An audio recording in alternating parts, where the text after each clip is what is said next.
Hey everybody, it's Zach here at Yaz, and today we're going to dive back into Google My Business, but this time we're going to look at the back end and all of the options and features that you have to take advantage of. So if you are unfamiliar with Google My Business, first thing, go check out my video on how to sign up for Google My Business. It's very important that every business has this, and you will understand why right away.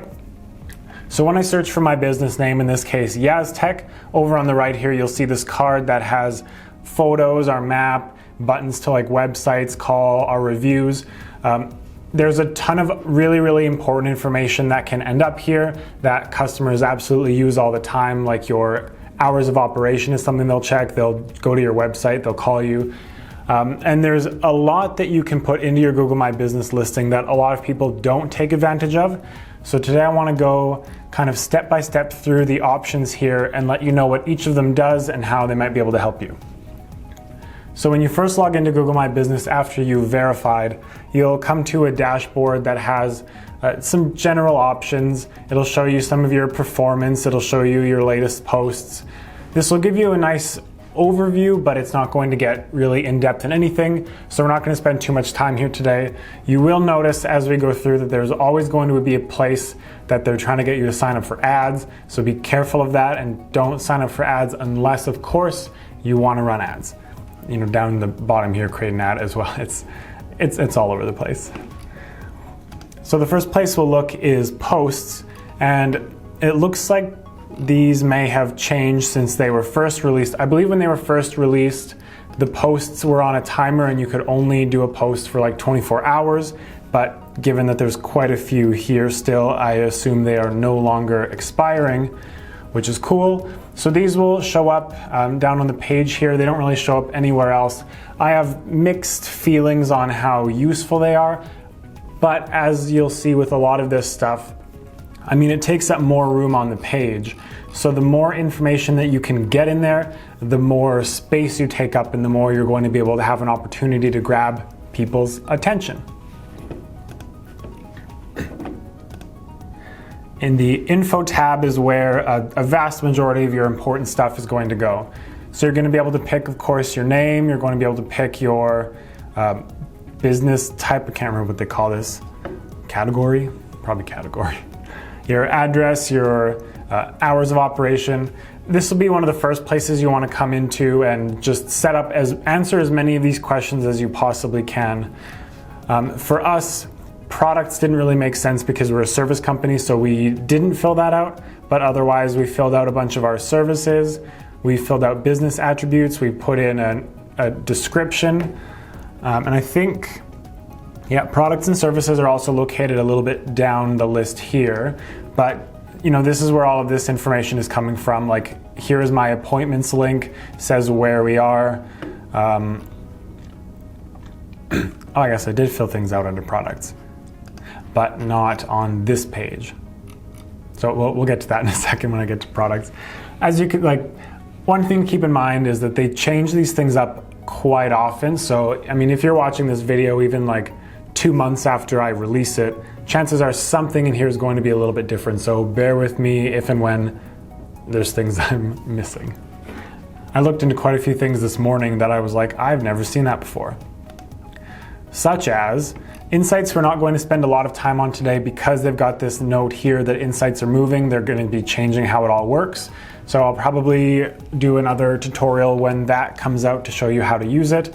For now, it just kind of breaks down like how customers are searching for your business, where they're finding your business, what they're doing when they get there, like how many people are calling. It'll even show you the postal codes that people have used Google Maps from. So, I mean, it looks like people only need help finding where we're located if they're over in this area, which is funny to me because that's the area that I live in. So maybe it's just me looking up map directions because I don't know how to get. I'm just kidding. I know how to get here. Phone calls. Next is reviews.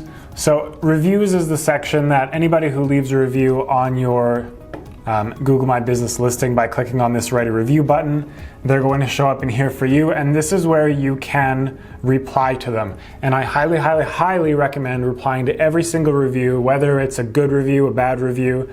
I got taught 2 workplaces ago how to deal with review responses, and I won't get too much into it right now. If that's something you want me to teach you about, let me know. But in general, if somebody is happy with your work, you want to thank them and tell them how great it was to work with them. If somebody complains, you don't necessarily want to admit you're wrong. What you want to do is acknowledge that they had a bad experience and that this is not something that is normal for your business, and then ask them to take the conversation offline. Because if you respond to them and then they respond to you and you just start fighting, even if you're right, it's going to make you look bad. So you want to look like you care and that you made an effort to get them to reach out to you, even though 9 times out of 10 they're not going to. So it's win-win.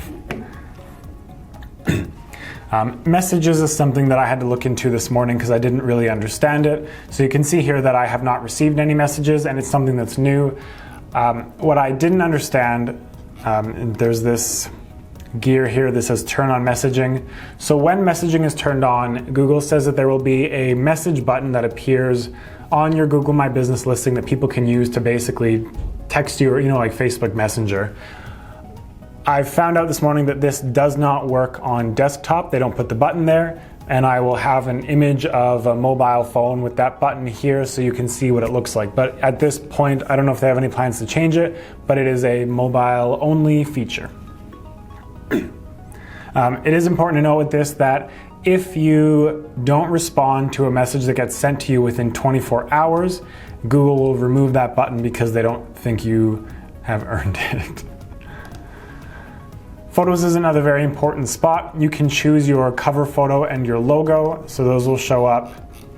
My logo is right here and my cover photo is here, so this will be the first thing that people see. If you haven't specifically chosen one, I think it'll probably just use whatever the latest one is. So if a customer posted an image of your business, even if it was a bad image, it might show up first there. If you have not set it as a cover, you can upload videos, and then any other images you want, people can click on see photos and browse through them. Google is pretty good at letting you know how many times each of them has been viewed, which is pretty cool. I think if you click on them, one thing that I had to learn for a client, I don't have a category for this, but I was helping somebody set up images for their restaurant, and maybe that feature doesn't show up because I'm not a restaurant, but there is an option in here to set your images or PDF files as your menu so that it'll show up that way when people are looking through your images. Products is the next section. Earlier I said we didn't show products, but I guess we've showed some services as products because it's the only way to get them to show up like this with an image. So these you'll see if I go back to my listing, they're right here. They give you an idea of kind of what I have, what the price range is. And again, it takes up a lot of space, and it's a nice place to add some more of your visual branding to pull everything together. So I highly recommend putting in some products. It's going to be very useful for you. Services is another one that I struggled with this morning. Oh, I actually removed some. I didn't really notice that I had some of these wrong a little while ago, and for the same reason as messaging, this section only shows up on mobile. So I'll again try to have an image here of my screenshot from my phone of me looking at this on my phone, and you can see for yourself. It's again just a place where you can fill out all of your different, of course, services, explain what they are, maybe get into sub-services pricing if that's something that you want to show, and people can look through it that way. So website is kind of a strange spot. They made this section for anyone that doesn't already have a website. So you can build something super simple for free that'll basically just post all of the information you have in your Google My Business listing, which if you don't have a website at all is better than nothing. And for free, you can use a domain like YesTech or whatever it gives you that has like .business.site or .google or whatever. You can pay a little bit of extra to add like a like a custom domain. Like if I wanted to use YesTech.ca for this, I would do so. The only reason that we've actually used this, and if you have a website, I wouldn't really recommend this, is that there was a time where we wanted to just try and add as many things into Google as it would allow us and see what difference that would make to our SEO. this is one tab that didn't really make a difference for us because we already have a website. Technically, this is live, I think, but nobody's ever going to find it. You'd have to type in yestechdevelopments.business.site, and Google doesn't show it high in their listings either. So again, something you can use if you don't have a website, but if you do have a website, you can skip over it. And the last one here is users, which is just anybody that you want to be able to log in and make changes here. So if you have like a manager or employees that you want in here, rather than giving them your login, you can add them as a user and then they can log in. And you can also change their permissions a little bit, but not much. It's pretty standard. So that basically wraps up everything I wanted to tell you about what's inside Google My Business. As a general note, just like we did, I recommend looking into filling out as many of the things in here as you can, because again, the more space you can take up on any Google page, whether it's your business profile or even with Google Ads, the more opportunity you have to catch someone's attention and convert them. So I guess that is all I will talk about today. Thank you so much for watching. As always, let me know if there's something more specific you want me to talk about or a different topic, and I will record a video for that. And don't forget to like, comment, subscribe. It's still weird for me to say those things. I hear YouTubers say them, and apparently algorithms say that it gets you more subscribers. So don't prove the algorithms wrong, I guess. Thank you so much for watching, and I will see you in the next one. Bye-bye.